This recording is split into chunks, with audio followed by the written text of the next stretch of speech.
And so it's an incredible upswing, because now the sailors on board here, almost to a man, have college credits. And for most of them, they have a goal of completing their degree while they're still attached to the ship. And so it's a phenomenal program, and we're pushing it very, very hard. NetG is a web-based server computer program. So the guys that don't want to go to college but still want to be Microsoft engineers, and Mike, you might be able to work that. They go through and get their certification on computer systems through NetG. And needless to say, we have 85 people that are signed up and working through that course right now. And so I'm trying to stay on their Christmas list, every one of them, because they're going to make a lot of money. Okay, communication. A couple ways to communicate. First, our web page. I want you to know this is the key to the front page to our website, and it's www.foster.navy.mil. The key to the website is the fact that there's not a lot of verbiage on it, but there are pictures. Pictures. And so anyone who wants to see what your Surface Warrior is doing, get on the website and then go through. And we start getting emails of, I haven't seen my son, Stephen Smith. Where is he at? And so we had to make sure you get a picture of him and put it on the website. Look at the number here. This was a couple days ago. 33,934 people. 33,934 hits on the website during the deployment. And the website just started up. So what's great is it's out there and it's being used, and it's helping the families keep in touch with what we're doing, even though that we are far away. And that is significant. Next slide. This right here is the birth of we have SDG to Harstad. This is his daughter, and our email system works with emails going through and also pictures go through. This picture was taken and sent out within, what was that, about, I think we were about 8 hours after the birth. The baby was all cleaned up. And so very significant, huge impact. There's Harstad's walking around on top of the world with this photo. We sent over 300,000 emails, came in and out. 300,000 emails either were sent from the ship or sent to the ship. And so the crew members had the ability to keep in touch, and they certainly did that. And pictures like this were common as far as the sailors, and myself included, to see how our children were doing, what was going on, good day, bad day, at home. And we had the electronic photos to show it. Thanks. Also, now you saw our ice cream socials. A couple of those came on, I guess one or two. Very small, but that's it. No, we try to do an ice cream social at least once a week. And what we try to do is that while the ship was in the Gulf, or while we're at sea for extended periods of time, we tried to keep up things that would keep the morale, non-work events going on. And so we had various tournaments. We had some beer growing contests. I didn't win any of those. I'm crushing at that. I'm still trying. But we had some cribbage tournaments. We had a spades tournament. We had our ice cream socials. Big Bucks Bingo was always a good event. Our fitness with the gym, our fan flights were absolutely fantastic. And I'm going to flip through some pictures of these various events. And then off the ship, as we hit each port, the key is nowadays when a sailor joins the Navy, he wants to see the world and he wants to get educated. Those are the 2 points, and we're looking to meet his needs or her needs on both those events. Okay, also you had a chance to do some swim calls right here. This is a swim call. This is Chief Hudson, and that's Mr. Ganong right there. And this is in the Marianas Trench. This is the deepest part of the ocean. And so we had a wonderful swim call. Well, it's a little bit like a Survivor episode because the water is a bit choppy. So basically you would dive in and you look around. Oh, this is pretty cool. You see the ship is blowing away from you. So you're swimming into the ship. And then you're scaling the cargo net to go up. And you're exhausted, so you immediately go to sleep. So it was for 3 minutes in the water. It was a memorable event and a good workout for the day. But also what we saw, and then for the equator, we did our cross the line ceremony. Neptunus Rex took all of those unworthy prior to making them trusty shell bags and made them walk the plank. And so we had another swim pool essentially. But again, memories that your folks are going to take home with them. TV DTS, it's called TV Direct to Sailor. Another great initiative that allows us to see events and see television 24 hours a day, 7 days a week. And so we had a Super Bowl party, saw the NCAA championships, saw all of the NHL Stanley Cup in a party for Game 7, and then opening day of baseball season. So just to name a few, so we had constant touch, and also CNN News. So we were definitely, even though out at sea on a destroyer, a 25-year-old destroyer, keeping in touch. Hey, Steel Beach Picnics, you got a chance to experience one of those. Again, you saw what we do normally. Nothing was staged for our Tiger Cruises, just part of the events that happen on a routine basis. The only difference probably we had was that we don't normally show, or we don't play music for our gun shoots. You know, so the Star Wars theme is a lecture. And we don't normally catch fish, Captain, either. Oh, I'm sorry, that's right. Notice how fishing wasn't on that list, because the time this brief was made, we weren't catching anything. Also, fan flights. See Mr. Grass there, Mr. Daniels. Our Hilo had the ability to take your folks up, your service workers up, and get a chance to get a Hilo ride. And again, memories that they're going to take back with them, and very, very enjoyable. Okay. Now, my son is convinced that I'm not a ship captain, I'm really a member of the Animal Planet, because a lot of what we did focused around a lot of pictures that I personally sent home were daddy with various animals, you know. So, and this is the Singapore Zoo. They had you can have breakfast with an orangutan. There's Spanish Sochak. So that's our port visit from Singapore. See the little baby there. When I was there, the baby grabbed. I had the fruit I was going to give to mother, but the baby grabbed it and grabbed the fruit, and the mother gave me a scolding look. And I'm thinking, oh God, sorry, didn't mean to do that. And then in Thailand, elephant rides on the way back, as well as working in with the culture, trying to do things that you don't normally get a chance to do when we go visit the country. And gone is a stereotype. The sailors go into shore, they sit at the bar and they drink and they go get a tattoo. That stereotype is gone forever. Now what we do is we go out, we interspersed in the culture, take the tours, gather the memories as we go through the ports. Australia, Swedenborg there with the koala. Great sunsets, by the way. Hopefully you had a chance to see a couple of them. I don't know why, but absolutely fantastic. Now we had a picture of a platypus, because one of the tours that we did was going out to Yongala National Forest, a very remote spot in Australia, and along the river they had a platypus. Well, I was there with the Master Chief, and we took a picture of the platypus, but as it turned out, it looked like a Loch Ness picture, because it's this little brown thing in the middle of the water. It's like, yeah, sure, that's a platypus. So, needless to say, it was a platypus. But how many people in the U.S. can say that they've seen a platypus in its natural environment? One of the rarest creatures in the world. So folks had a chance to go up and do that. Sports Day, the officers and the chiefs had a challenge for a softball tournament. The first time we were in there, and amazingly enough, the Chiefs won. I don't know how that happened. We must have been trying to cycle all the officers and get a chance to play. Well, the next time we came, we did a full sports day, where we found out very quickly that the other divisions soundly defeated both the officers and the Chiefs. So it was, but a lot of fun, getting a chance to, again, go out there and enjoy the time that we are in port. Fitness, Mr. Kip, you looking pretty good there? That was a stage shot, Captain. Yeah, was it? Okay. Good to see their fitness down there. That's good. But, again, our gym and as you see our facilities, absolutely an essential part of what we do. Also, during ESWS, I talked about our enlisted surface warfare officers, our enlisted surface warfare specialists, and I talked about our surface warfare officers.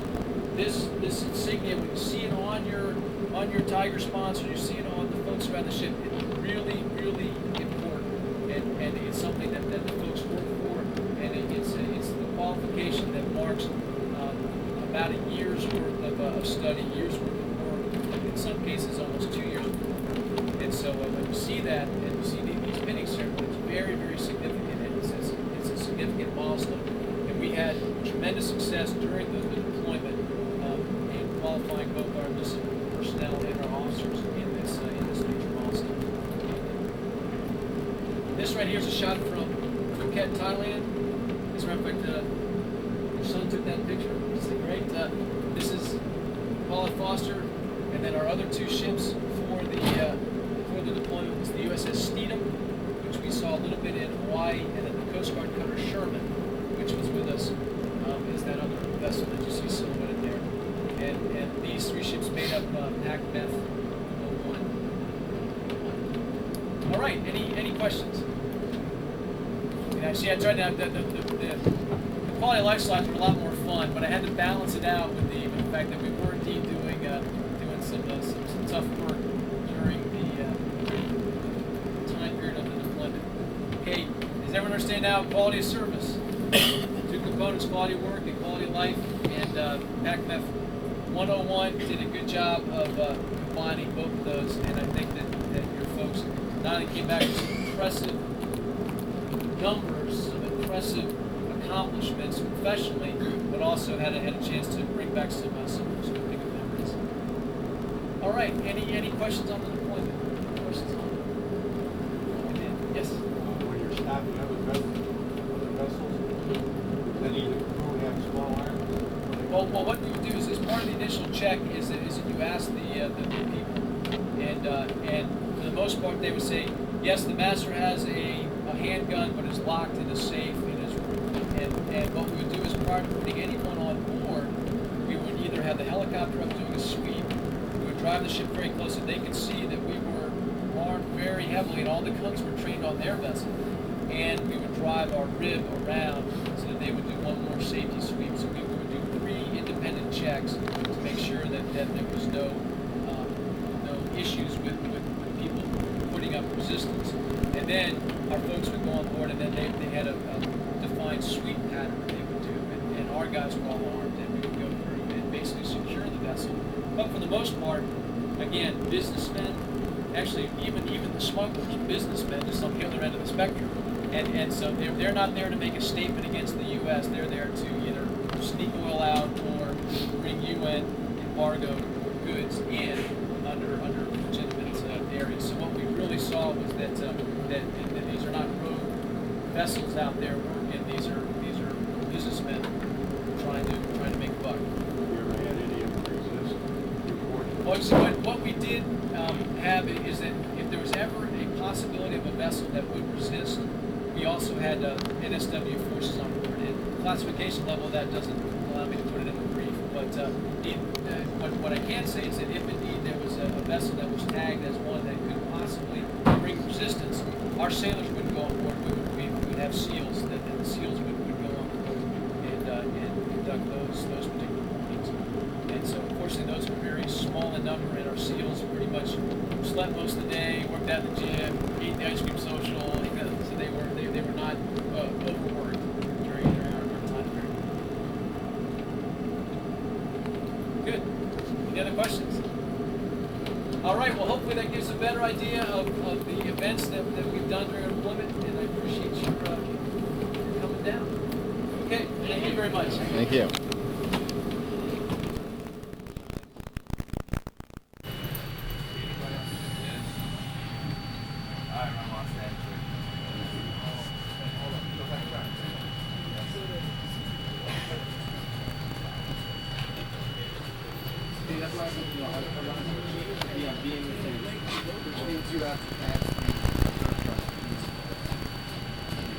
Actually, in my case, I put a sheet on it. Oh no, yeah, you can absolutely. That's fine. I wanted to go to water.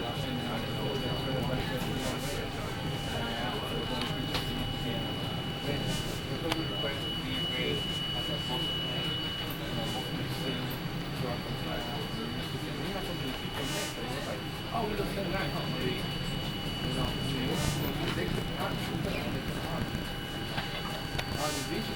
They had 4 divisions. 5? They got 6. I don't know. Bolton? Bolton? First stop, second, fourth. train in third division. Third division is for bubble guard. No, that will be both. Third division is kilo. Easy.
Hey, I don't care. Give over to I don't know how.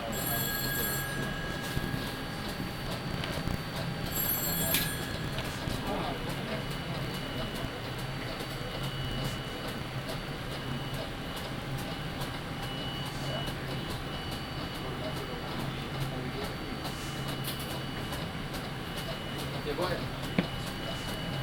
What? Oh, yeah. I don't know. Yeah, we're just outside the sound. About 35 miles.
We're taking all these waves to the side, aren't we? That's why we're moving so much.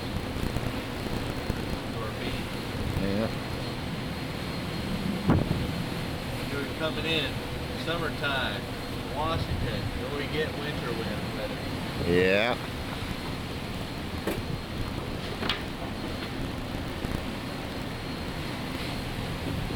If I can keep the horizon, I can show the I can see the ship going back and forth.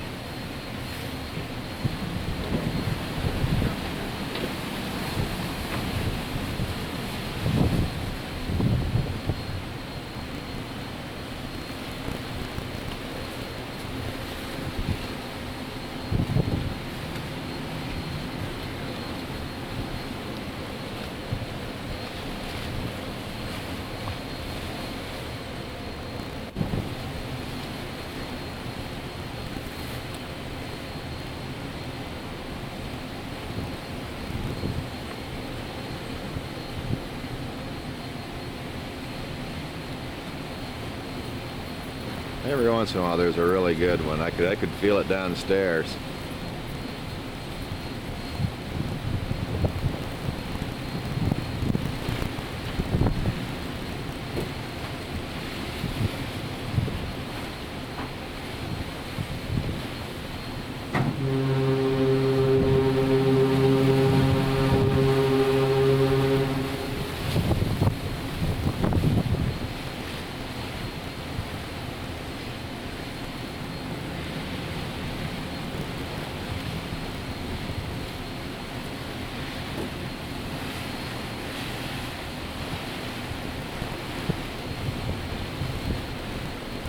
That was a pretty good one.